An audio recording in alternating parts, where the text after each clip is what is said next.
Hello, Gators. It's AJ back with CSLD. And would you look at that? It's networking season because networking season never stops. I went through networking a while back, but today we tackle the informational interview. Informational interviewing is a very effective way to learn about any industry or field while expanding your professional network at the very same time. It's basically just a short meetup between you and somebody in your field or the field that you're considering as a career. The purpose of the interview for you is to learn and connect. Now, I want to emphasize, it is not about asking for a job. Generally, in these types of things, you take the lead. So be prepared to ask questions and learn as much as you can about your interviewee's occupation, company, field, etc. People are usually happy to offer you career advice and maybe even refer you to people they know might be hiring. So how do we make it happen? Locate people. Reach out to your friends, your family, and advocates. Ask them if they know someone in your desired field or a related one. For some tips on building your network and networking in general, you can refer to our earlier video. Initial contact.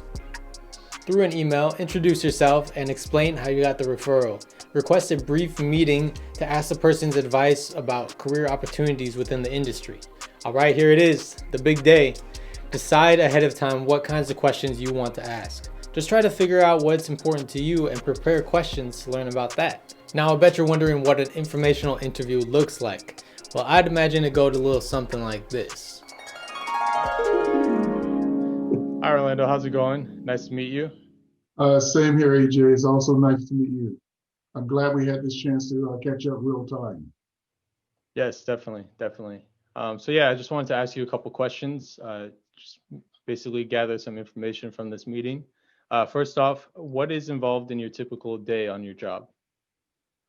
Wow, with everything that's going on of late, days don't seem to be as typical as they used to. But a lot of my day is revolved around a lot of meetings, but also a lot of strategy work to understand how do we pivot even more based on this new environment that we're being asked to exist in. And so that means really how are we doing things differently to engage students? How are we doing things differently to assist students in their maturation process as they start to really focus on their college to career readiness. So a lot of my day is around meetings and strategy work and reading and talking to business partners and also talking to students to get their ideas and get their input, as well as even mentoring students in this crazy time that we're currently existing in. Well, it sounds like a lot of responsibilities, a lot of busy days. So I'm wondering, like, how did you get involved in this position or in this field? Mine is a weird story, but it's a meaningful and relevant story because one of the things we talk to students about all the time is enhancing your network. And I have a deep industry background, primarily around business development, consultative sales, and I never worked in academia. But when I left American Express a few years back, I didn't want to stay in sales. I didn't want to stay in business development. I wanted to do something that I thought would be totally different, something that I'd never done before. But whereas I could take this industry experience and overlay it into this new environment. And so what I did, I networked not only my professional network, but I networked within my family circle.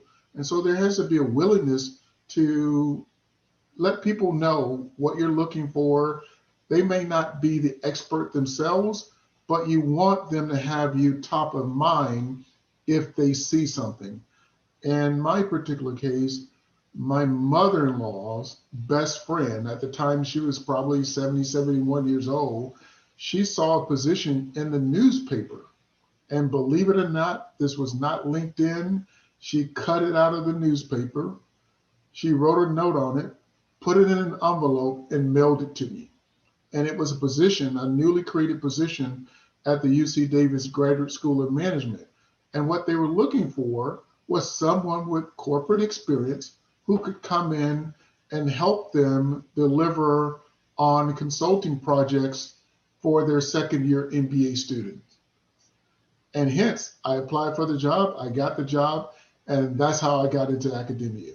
And so a lot of times we talk about there's no clear path. Don't be afraid of taking the obscure path, right? The winding road. And so open yourself up for that opportunity. You mentioned your past in business development. What sort of developments have you seen in this field that you're in now? Well, this field is continuously evolving. And a lot of what I see in this particular field now is our ability to talk with business partners to create alignment based on their needs. In other words, from a pure business development standpoint, I'm talking to partners who they have a need for talent. And so I can have that conversation with them around those needs and objectives.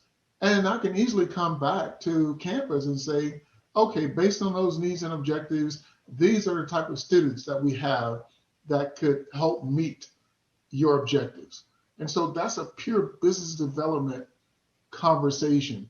And I think the Career Services Center of the 21st century will have to have that ability to have those type of conversations. Absolutely. Like those are going to be intrinsic attributes for someone who wants to join that type of work. And what kind of advice would you give to that person if they're looking to join your field? Well, I would tell you, as a student, I would tell a student, get involved now. Go to the Career Services Center, understand what they're doing, right? What their offerings are. Take advantage of them so you can become familiar with them yourself. Use the resources so that you can become not just a clear understanding of the offerings, but you can become a consumer of the offerings. Because I think the more that you understand it, the better you can position yourself. So if I was a student, I would do that, and I would go to a director and say, hey, I've done all these things. I'm interested in career services. Is there an opportunity for me here for an internship? So don't be afraid to create the opportunity yourself, but don't come in asking to create the opportunity when you haven't done the homework. Just like anything else, do the homework first, engross yourself in it, understand it, consume it, articulate it, and then be able to tell them why you should have this opportunity to work in that office. So if I were a student, I would start there without hesitation. So in terms of like entry level positions for career services, you're looking at mostly like internships, right? Or assistant positions? I think that's the best way to start. Why wait, right? Why wait until you're about to graduate and say, I want to post for this position? Start as an intern. And I have, perfect examples of that in my office where I can point to one of our most valued team members, and he started as an intern. And then he shadowed one of the associate directors. And during that shadowing process, he got a better understanding of not only the office and our offerings, but he got a better understanding of where he could add value to the organization. And so, yes, he went from being an intern to a valued professional staff member within my office. And that happened all over within 2 years. So start there. It's a great place to start. Well, I mean, thank you. You've already, shared so much with me. I don't want to take up too much of your time. I just want to ask if you could refer me to anybody else who might be able to shed some light on your field as well. Yeah, one of the things I would, if you're really interested, I would say not just look at career services, look at my entire cabinet area. And so one of the next persons that I would ask you to talk to would be my associate director, Corey Miller, and have a conversation with her about her roles and responsibilities. But also, there are other folks. Once you've spoken to Corey, feel free to circle back. Let me know how that conversation went. But I would really, really encourage you to get an overview, a better picture of what happens within my cabinet area of student affairs and enrollment management, because then you get a broader understanding of not only your role, but the importance of that particular role within the entire, I guess I would say within the entire aspect of the organization itself. That's where I would recommend that you start. Perfect. Thank you. Thank you so much. Thank you for your time. I really appreciate you taking the time to meet with me.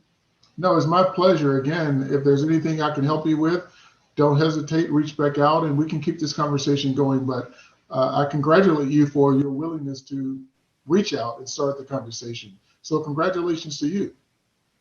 Thank you. Thanks. Well, thank you. We'll talk soon, AJ. Follow up. Now this part's important. You spent all this time building these bridges, so now you got to maintain them.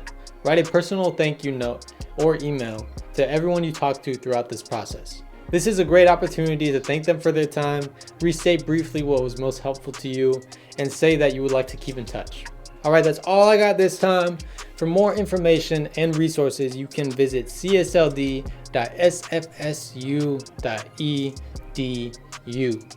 Thank you so much. I hope I was able to help. I will see you next time.